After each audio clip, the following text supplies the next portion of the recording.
In Under Night in Birth 2, you have a lot of choices when recovering after getting hit. This can heavily alter how you approach offense and defense, so knowing how this works can greatly aid you in your matches. So in this video, I would like to go over recovery choices, when to use them, and how to deal with them. First, let's go over recovery options. Once the hit stun ends, you have 3 choices on the ground: recover in place, recover backwards, or delay the wake up. In the air, you got one extra option of recovering forward. The recovery can be done by holding the direction you want to recover and holding an attack button. For delay wake up, simply press nothing. So how should we decide which one to use? There are 2 major things to consider: the attack you are getting hit by and screen positioning. Let's look at a few cases.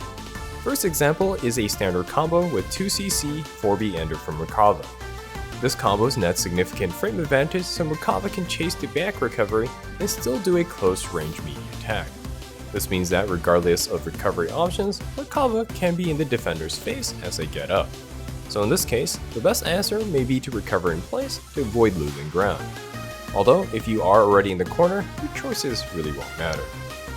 The second example is Merkava's 214B ender mid-screen.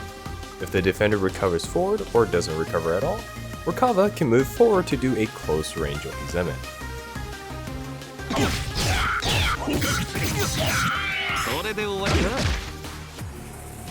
You definitely don't want to do that.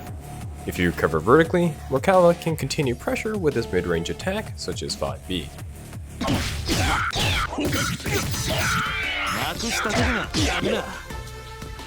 Much better than being up close, but the pressure is still on. But if you recover backwards, it will severely limit what he can do.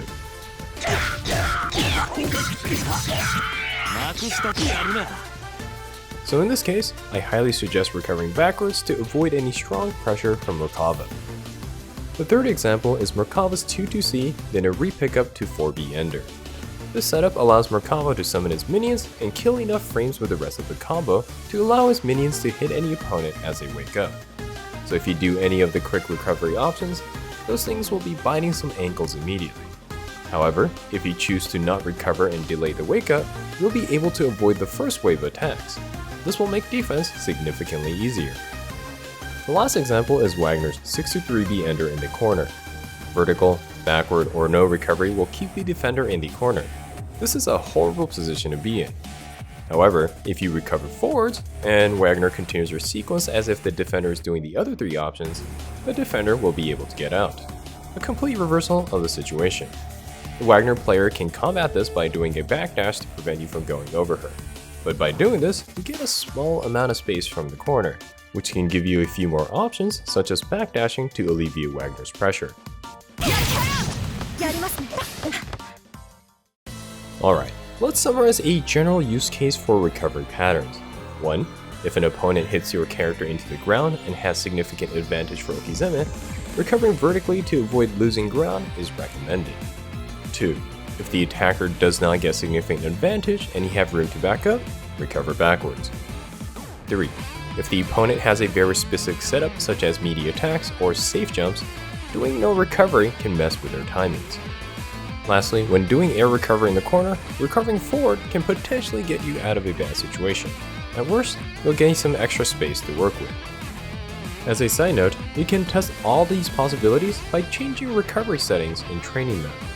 The problem is, some of the labels are not very intuitive. For example, Merkava's 4B ender will trigger air recovery despite slamming the opponent into the ground. As a general rule of thumb, if you're testing out full combos, air recovery will be the setting that will most likely be triggered.